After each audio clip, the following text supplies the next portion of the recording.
Cloudy Heart and her friend tailgated into a residential building and they tricked the concierge into giving them a lift key. They then chose a lift and they now control that lift, and they are successfully squatting inside that lift. Times are tough and there aren't many places to live, and so living inside an elevator is the next best thing. When residents couldn't call one of the lift down to them, they knew something was wrong. Then as the concierge inspected the elevator that wasn't moving anywhere, inside he could hear Cloudy Heart and her friend. "Fuck off, we live inside this elevator now and we have the lift key," Cloudy shouted at the concierge. Now they did want to call the lift guy, but squatting laws will now need to be enacted, plus the lift guy did not want to be put under a situation where he could get hurt.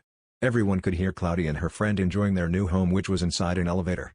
Nobody knew how to get them out and they knew the loopholes of squatting in places they shouldn't be going in. Then as the concierge could hear Cloudy and her friend drinking from plastic bottles and eating from plastic containers, the concierge had an idea.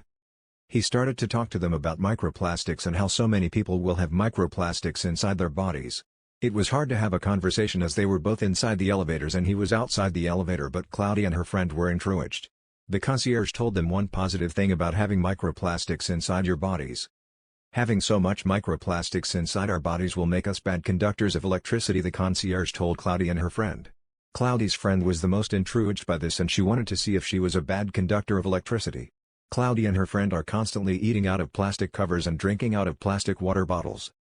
The concierge then said there is an empty apartment where you could test how bad you are at conducting electricity by bathing in bath water and putting electrical objects inside the water as well. Cloudy's friend wanted to try it and she went to that empty apartment.